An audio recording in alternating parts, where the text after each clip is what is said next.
Lisa, que s'est-il passé tout d'un coup? Alors que je courais dans le jardin, mon beau-père était en train d'allumer un feu pour le barbecue. Voyant cela, j'ai jeté dans les flammes les vêtements de bébé que je tenais, sac et tout point. Les vêtements de bébé se sont envolés du sac, ont pris feu, pendant qu'ils brûlaient. Mes beaux-parents m'ont regardé, perplexes. Lorsqu'ils ont réalisé que ce que j'avais jeté était un cadeau de Michel pour le bébé, ils ont écarquillé les yeux et haussé le ton. Pourquoi as-tu fait cela? J'ai pointé du doigt la partie des vêtements de bébé qui n'avaient pas encore brûlé et j'ai dit à mes beaux-parents, vous avez vu ça? Vous avez vu ça? Ils ont tous les deux regardé de près. Et ma belle-mère s'est couvert la bouche et mon beau-père a froncé les sourcils. Michel, c'est vraiment ça? Après avoir tout entendu, les visages de mes beaux-parents sont devenus rouges de colère. Ma belle-mère était particulièrement surprise. D'habitude, elle est si calme et élégante, mais là, elle ressemblait à un démon et parlait d'une voix tranchante. C'est inacceptable. C'est absolument faux. Je suis d'accord. Et sur ce, ils sont sortis du jardin avec des expressions démoniaques. Je m'appelle Lisa Harrison et j'ai 28 ans. Le mois dernier, j'ai donné naissance à ma fille, Emma. Demain, Emma aura exactement un mois. En raison de l'emploi du temps chargé de mon mari Mike, je suis restée chez mes parents dans l'état voisin avant l'accouchement. Maintenant, après l'accouchement, je profite d'une vie choyée sous les bons soins de ma mère, mais ce mode de vie ne devrait durer que jusqu'à la semaine prochaine. Ce sera difficile de partir, n'est-ce pas, dit ma mère en berçant Emma dans ses bras. En fait, j'aimerais rester ici pour toujours.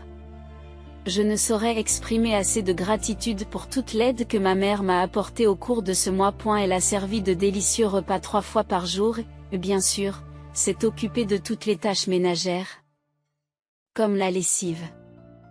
J'ai pu me concentrer uniquement sur les soins à apporter à Emma. Même lorsque je me sentais mal à cause des pleurs d'Emma la nuit, ma mère la prenait dans ses bras à tour de rôle. Bientôt, je vais devoir quitter cet espace chaleureux et douillet et retourner à l'appartement où mon mari m'attend. Ce serait bien si vous pouviez rester un peu plus longtemps. Oui, c'est vrai. En entendant cela, j'ai encore plus envie d'être gâtée, mais le désir de mon mari pour Emma était aussi très fort. J'ai hâte de te voir, Emma. Papa se sent si seul sans toi. Tous les soirs, il nous appelait pour nous demander de rentrer à la maison, et il me semblait cruel de le faire attendre plus longtemps. Je reviendrai bientôt, alors appelle-moi si tu as besoin de quelque chose. Je ne suis pas très inquiète pour mon mari ou pour la garde des enfants. Ce qui m'inquiète vraiment, c'est autre chose. Je pense que tout ira bien. C'est ainsi que la semaine suivante, Emma et moi sommes retournés à l'appartement où mon mari nous attendait. Emma, tu es si mignonne, de retour de chez mes parents, notre vie de famille à 3 a commencé. Mon mari a réussi à adapter son emploi du temps chargé pour rentrer plus tôt à la maison. Il était impatient de voir Emma. Maintenant, faisons la vaisselle. Non, c'est bon, je vais le faire. Emma, attends avec maman, d'accord, oh, merci. Je suis si heureuse. Mon mari, qui aidait activement aux tâches ménagères lorsque je souffrais encore après l'accouchement, me faisait l'effet d'un héros. Je savais que je ne me trompais pas à son sujet. J'étais heureuse d'avoir un mari merveilleux et un enfant adorable. Cependant, si l'on peut choisir son conjoint, le fait d'avoir la chance d'avoir sa famille et ses proches est une question de chance. J'aimais mes beaux-parents parce qu'ils étaient des gens sensés et qu'ils me traitaient bien. Mon beau-frère, le frère de mon mari, était également une personne sympathique qui me parlait souvent. J'ai d'abord pensé que sa femme, Michel, était elle aussi une bonne personne. Michel avait 35 ans, 7 ans de plus que moi. Elle et mon beau-frère s'étaient mariés l'année précédente. Mon mari et moi. Leur maison se trouvait dans la même ville que la nôtre et ils vivaient sur la même propriété que mes beaux-parents. Dans des maisons séparées. Et il semble que Michel ait également eu de bonnes relations avec ses beaux-parents. Nous avons toutes deux souri et approuvé lorsque Michel a dit qu'il était agréable d'avoir de bonnes belles-mères. Rétrospectivement, je pense que l'attitude de Michel a changé lorsqu'elle a appris que j'étais enceinte. Lorsque ma grossesse s'est stabilisée, mon mari et moi sommes allés informer mes beaux-parents. Ils étaient ravis d'apprendre la nouvelle. Faites-nous savoir si vous avez besoin de quelque chose et, s'il vous plaît, ne vous surmenez pas. Ils nous ont dit qu'ils étaient inquiets, ce qui nous a rendus un peu timides, mon mari et moi, car nous les avons remerciés et sommes rentrés chez nous. Ce soir-là, j'ai reçu un appel de Michel. Elle m'avait demandé mon numéro lors de notre première rencontre. Mais c'était la première fois qu'elle m'appelait. Lisa ? J'ai appris la nouvelle. Pourquoi ne me l'as-tu pas dit plus tôt? J'ai été momentanément confuse, mais j'ai vite compris qu'elle parlait de ma grossesse. Je suis désolée. J'ai pensé qu'il valait mieux attendre la période de stabilité, juste au cas où. J'ai répondu en me sentant un peu coupable. Michel a alors dit quelque chose de choquant en riant. C'est logique. Mais n'oubliez pas que ce n'est pas parce que vous êtes dans une période stable que tout se passera bien à partir de maintenant. Il peut encore arriver quelque chose. Je suis restée bouche bée. À l'autre bout du fil, Michel riait. Elle ne voulait peut-être pas faire de mal. Mais le fait d'être enceinte me rendait plus sensible que d'habitude. Et je ne pouvais pas me contenter d'en rire. Je suis désolée. Je ne me sens pas bien, on peut en parler une autre fois. Eh bien, je suppose que la grossesse vous fait vous inquiéter de tout, même des petites choses. Mais je pense que tu en fais trop. Quoi qu'il en soit, fais-moi savoir si quelque chose change, d'accord? Après avoir raccroché le téléphone, je me suis sentie très mal et j'ai fini au lit. Depuis, j'ai développé une aversion pour Michel. J'en ai même parlé à mon mari. Qu'est-ce que c'est que cette histoire? Je vais dire à ton frère ce que j'en pense. Mon mari était outré et avait l'intention de confronter mon beau-frère, mais j'ai réussi à l'en empêcher. Les propos de Michel étaient choquants, mais j'avais une petite idée de ses motivations. Mon beau-frère et sa femme, Michel, n'avaient pas encore d'enfants. Bien que mes beaux-parents ne soient pas du genre à faire pression sur qui que ce soit pour avoir des enfants ou perpétuer la lignée familiale, Michel, en raison de son âge, devait se sentir anxieuse. J'ai l'intention d'avoir environ 3 enfants, avait-elle dit elle-même. Alors, en apprenant que j'étais enceinte, plus jeune qu'elle, elle a dû être bouleversée. C'est bon, tu n'as rien à leur dire. J'ai juste un peu peur de Michel en ce moment. J'y vois, je comprends. Dans ce cas, Lisa, tu ne devrais pas retourner chez nos parents pendant un certain temps. Je dirai à maman et aux autres que tu ne te sens pas bien, ça devrait aller. Merci, ça m'aide beaucoup. Mon beau-frère et Michel vivent juste à côté de ma belle famille. Il y a donc de fortes chances que nous la rencontrions si nous rendons visite à mes beaux-parents. J'ai donc été soulagée par la solution proposée par mon mari. Je n'avais plus besoin d'aller chez mes beaux-parents. Pendant ce temps, j'ai commencé à recevoir plusieurs appels de Michel. Au début, j'ai répondu, mais elle n'arrêtait pas de dire des choses insensibles.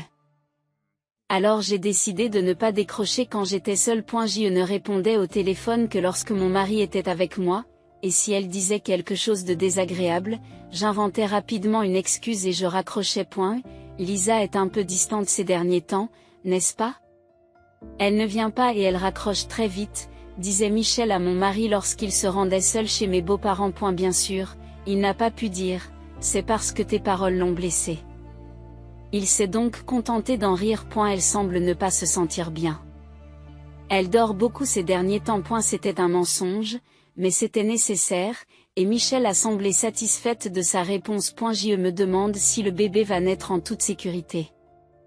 Elle a fait une remarque sarcastique. Mon mari était tellement en colère qu'il a failli la frapper, mais il est parti rapidement. Par la suite, comme mon mari était de plus en plus occupé par son travail et qu'il craignait de me laisser seule, il m'a suggéré de rentrer chez mes parents plus tôt que prévu. Puis, Emma est née saine et sauve. C'était un grand soulagement. Mais maintenant, le vrai problème commence. En effet, demain, notre famille est censée se rendre chez mes beaux-parents. Comme j'ai choisi d'accoucher chez mes parents, mes beaux-parents n'ont pas encore rencontré Emma. Donc, dès notre retour, nous avons prévu de rendre visite à mes beaux-parents. Mais ils nous ont surpris par leur réponse. Nous sommes heureux, mais nous passons notre tour pour l'instant. Vous devez être occupé et fatigué. Nous avons vraiment hâte de rencontrer Emma, mais vous devriez donner la priorité à votre vie de famille. Pour être honnête, pendant cette période, comme l'a dit ma belle-mère, nous n'avions Pas encore beaucoup de place dans notre vie, et c'était difficile. Le bébé, Emma, grandit si vite. Nous voulions la présenter rapidement à ma belle famille, mais après en avoir discuté avec mon mari, Mike, nous avons décidé d'attendre d'être plus tranquilles. Maintenant que nos vies se sont enfin stabilisées, nous avons décidé d'emmener Emma leur rendre visite demain. J'ai hâte de voir ma belle-mère et les autres, mais je me demande si tout ira bien. Ce qui nous préoccupe, bien sûr, c'est mon beau-frère et sa femme, Michel. Cette fois-ci, il serait étrange de ne pas les informer, alors nous avons annoncé à mon beau-frère et à sa femme notre visite de demain. Mon beau-frère a ajouté que nous apporterions également des cadeaux. Nous avons reçu une réponse. Cette fois-ci, il n'y aura pas que Michel, mais aussi mon frère et mes parents, donc je ne pense pas que quelque chose de bizarre se produira. Oui, je pense que oui. Et si quelque chose arrivait, nous avons décidé de partir immédiatement, et c'est avec cette idée en tête que nous avons visité la maison de mes beaux parents. Bienvenue. Je suis désolée de vous avoir fait faire tout ce chemin, cela fait un moment. Nous avons d'abord envisagé d'inviter mes beaux-parents chez nous, mais nous n'aurions pas pu nous échapper en cas de besoin. Nous avons donc jugé que ce serait plus facile à gérer si nous leur rendions visite à la place. Elle est si mignonne. Elle est si petite, si précieuse. En voyant ma belle-mère si excitée et mon beau-père en larmes, j'ai regretté de ne pas leur avoir présenté Emma plus tôt. Maintenant que nous en sommes arrivés là, nous voulons qu'ils la gâtent autant que possible. Heureusement, Emma s'est bien comportée même lorsque mes beaux-parents l'ont prise dans leurs bras. Emma semble heureuse et je le suis aussi. J'ai donc demandé à ma belle-mère et à mon beau-père de s'occuper d'Emma pendant notre séjour. À au bout d'un moment, mon beau-frère et sa femme, Michel, sont arrivés. Nous étions nerveux à ce moment-là, mais Michel semblait plus excité que n'importe qui d'autre. Oh mon Dieu, quel beau visage!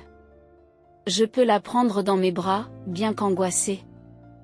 Je n'ai pas pu refuser que Michel la prenne dans ses bras. Avec Mike d'un côté et moi de l'autre, nous étions complètement sur nos gardes pendant que Michel tenait Emma. Elle est si mignonne. Qu'est-ce que c'est que ça? Elle est si chaude. Je la veux, donne-moi, Lisa. Et, Michel.